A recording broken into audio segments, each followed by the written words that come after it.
జగన్ నాటకం అంటే ఏంటి? ఆ పైనటువంటి దేవుడు ఆడిస్తున్న నాటకం అన్నట్టు. కానీ ఏదైనా సరే మనకు అర్థం కాకుండా అక్కడ ఉన్నటువంటి వాళ్ళు దానిని ఆడిస్తూ ఉన్నా అది మనం తెలుసుకోలేని మూమెంట్లో ఏంటో జగన్ నాటకం అని అంటూ ఉంటారు.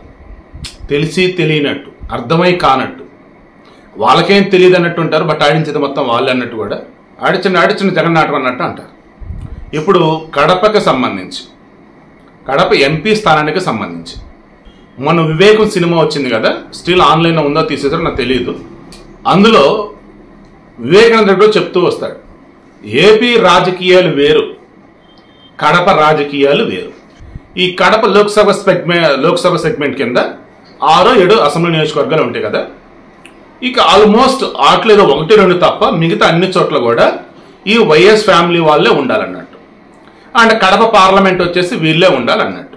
వివేకానంద రెడ్డి అదే కదా సినిమాలో చెప్తాడు, అన్న పులివెందుల నేను కడప చూసుకుంటా ఉన్నా.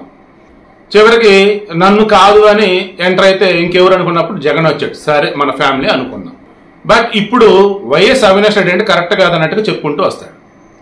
ఎందుకంటే వాళ్ళ ఫ్యామిలీ వేరు, అండ్ వాళ్ళు గనక వస్తే ఆ తర్వాత వాళ్ళు చేసే కథ వేరుండిద్ది, వద్దు అన్నట్టుగా ఆ సినిమాలో చూపిస్తారు. ఈవెన్ షర్మిలను ఎందుకు పోటీ చేపించాలి, అండ్ ఆ తర్వాత ఇక్కడ ఉన్నటువంటి వ్యవహారాలు ఎలా చక్కబెట్టుకోవాలి ఏంటి అన్నది కూడా సినిమాలో కొంత చూపిస్తారు. ఎగ్జాక్ట్ ఇప్పుడు అటువంటి ప్లానే ఇక్కడ షర్మిల అండ్ విజయమ్మ అండ్ జగన్మోహన్ రెడ్డి వీళ్ళు ముగ్గురు కలగలిపి ఆడుతున్నట్టుగా నాకు అనిపిస్తా ఉంది. అందుకే జగన్ నాటకం అన్న పెద్దవాడు ఎందుకు యూజ్ చేశానంటే జగన్మోహన్ రెడ్డి ఇందులో ఇన్వాల్వ్ అయినాడు, బట్ ఇన్వాల్వ్ కానట్టు మనకు కనిపిస్తా ఉంది. అండ్ వైఎస్ ఫ్యామిలీ మొత్తం కలగలిపి అంతా ఆడిస్తూ ఉన్నారు. బట్ మనకు వచ్చేసి ఇందులో కొంతమంది ఒక సైడ్, ఇంకొంతమంది ఇంకో సైడ్ అన్నట్టు కనిపిస్తుంది. ఇక్కడ నాకు అనిపిస్తున్నదే ఇక్కడ నేను చెప్తున్నా, ఓకేనా? 1 by 1 పాయింట్స్ వద్దాం. ఈరోజు ఆంధ్రప్రదేశ్ వ్యాప్తంగా కూడా జగన్మోహన్ రెడ్డి పరిపాలనని జనాలు చీకొట్టారు. ఎందుకంటే అంత దారుణంగా ఆయన పరిపాలన ఉంది. హామీలు తుంగలో తొక్కాడు, మాట తప్పుడు మడమ తిప్పనని చెప్పేసి అవన్నీ కూడా సొల్లు కబుర్లని తేలిపోయింది. జాబ్ క్యాలెండర్ లేదు, మెగా డేస్ లేదు, మద్యపాన నిషేధం లేదు, పోలవరం కంప్లీట్ కాలేదు, రాజధాని లేదు, అధ్వానంగా రోడ్లు, చెత్త పనులు, కరెంటు బిల్లులు పెంచారు, ఆర్టీసీ ఛార్జీలు పెంచారు. ఇలా చెప్పుకుంటూ పోతే ఇంకా నెంబర్ ఆఫ్ ఉన్న కంపెనీలు పోయినాయి, కొత్త కంపెనీలు రాలా, అడ్డదిడ్డంగా ప్రకృతి సంబంధం దోచేసుకున్నారు. సో ఇటువంటి మూమెంట్లో జనాలకు ఒక రకమైనటువంటి విసుగు వచ్చింది. అరే ఇన్నాళ్ళు వీళ్ళ కుటుంబానికి ఓట్లు వేస్తున్నాం, మనకి జరిగింది ఏంటి అని చెక్ చేసుకుంటూ ఉన్నారు. ఈ మూమెంట్లో వాళ్ళ కుటుంబంలో వాళ్ళే చంపుకునేదాకా వచ్చింది సీన్ అంటే రేపు మనల్ని అంతే కదా, అసలు ఇటువంటి వాళ్ళు ఎందుకు ఉండాలి అన్న ఫీలింగ్ అక్కడ జనాలకు వచ్చేసింది. దేని ఇంకా ఆల్టర్నేటివ్ అన్నప్పుడు టీడీపీ గురించి ఆలోచిస్తారు. ఇప్పుడు టీడీపీ సైడ్ కనుక ఓట్లు పడి వాళ్ళు కనుక గెలిస్తే ఇంకా అయిపోయింది, ఇంకా అక్కడ వైఎస్ ఫ్యామిలీ పని. ఎందుకు? మీరు పులివెందులకు సంబంధించి కానీ కడపకు సంబంధించి కానీ తీయండి, ఒక లాస్ట్ 30 years నుంచి డేటా తీయండి, ఆల్మోస్ట్ వీళ్ళ ఫ్యామిలీనే 30 సంవత్సరాలు అంటే ఒక తరం అన్నట్టు. అంటే చిన్న లాజిక్ అన్నమాట. ఓ రకంగా వాళ్ళ జాగిర్ అన్నట్టు అయిపోయింది, వాళ్ళ అడ్డా అన్నట్టు అయిపోయింది. ఇప్పుడు అది ఏమవుతుంది? కోకట వీళ్ళతో సహా పెగిలించినట్టు అయిపోతుంది. ఇప్పుడు కడప పార్లమెంట్ కనుక టీడీపీ వస్తే కనుక అయినట్టయితే ఇక రిమైనింగ్ ఉన్నటువంటి అసెంబ్లీ నియోజకవర్గాలు కూడా నెమ్మదిగా పాగా వేసేయచ్చు. ప్రజలకు మంచి చేస్తూ అండ్ లోకల్గా ఉన్నటువంటి సమస్యల్ని తీరుస్తూ ప్రజలకు ధైర్యం చెప్తూ మేము ఉన్న వేలో టీడీపీ అభ్యర్థి ఎవరైతే ఉన్నారో రెడ్డి సామాజిక వర్గం రిమైనింగ్ అక్కడ ఉన్న వాళ్ళలోనే ఆ వేళ కనుక బెస్ట్ ఇవ్వగలిగితే కూల్ ఇంకంతా. ఇప్పుడు అవకాశం టీడీపీకి వచ్చింది. అవినాష్ రెడ్డి పోటీ చేస్తున్నాడు, షర్మిల పోటీ చేస్తుంది, అండ్ ఇక్కడ టీడీపీ అభ్యర్థి ఎవరో ఉన్నారు, భూపేష్ రెడ్డి ఎవరో రెడ్డి. ఇటువంటి మూమెంట్లో ముందనుకున్నది ఏంటి?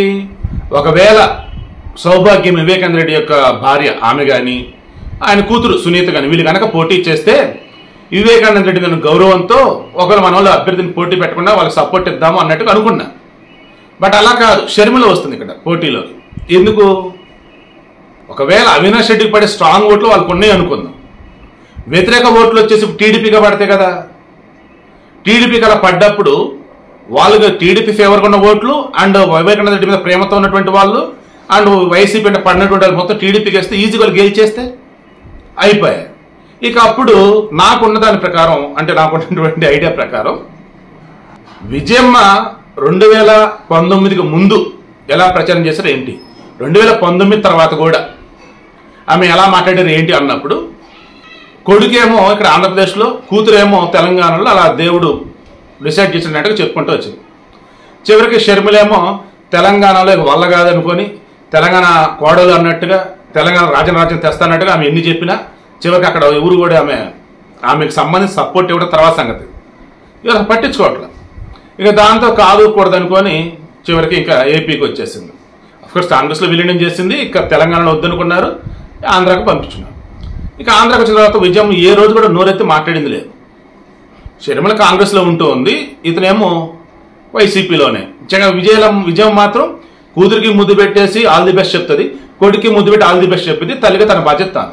కానీ ఇక్కడే రాష్ట్రం అంతా ఎలాగైనా ఉండొచ్చు కాక కడప మాత్రం చేజారద్దు. సో అది మనకే రావాలి.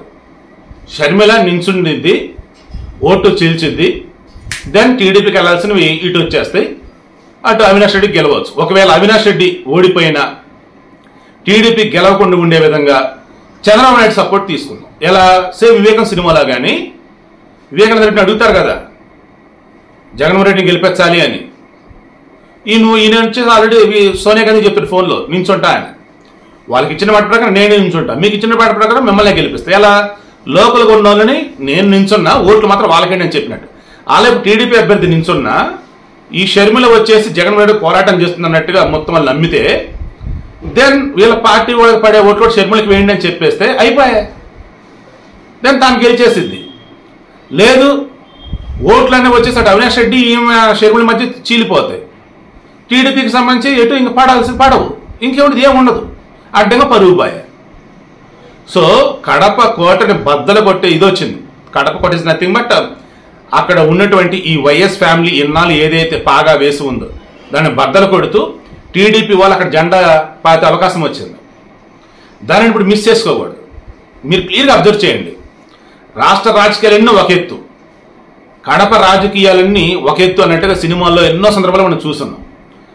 ఈవెన్ అక్కడి నుంచే రాష్ట్రం మొత్తం కూడా శాసించిన సందర్భాలు కూడా ఉన్నాయి. సో ఇప్పుడు అటువంటిది టీడీపీ హస్తగతం చేసుకునే అవకాశం వచ్చింది. ఈ మూమెంట్లో షర్మిల ట్రాప్లో పడి, గతంలో జగన్ ట్రాప్లో పడి ఎలాగైతే ఎన్డీఏ నుంచి బయటకు వచ్చి తేడా కొట్టుకున్నారో అదే ఇప్పుడు షర్మిల ట్రాప్లో పడి వీళ్ళు గెలిచే అవకాశం ఉన్న చోట కూడా లేనిపోయిన సింపతికి వెళ్ళి షర్మిల సపోర్ట్ అన్నట్టు ఇండైరెక్ట్గా చేసినా డైరెక్ట్గా చేసినా రాష్ట్రం అంతా దెబ్బ అయితే పడుతుంది. ఒక్కసారి టీడీపీలో ఆలోచించుకోవాలి, చంద్రబాబు గారు ఆలోచించుకోవాలి.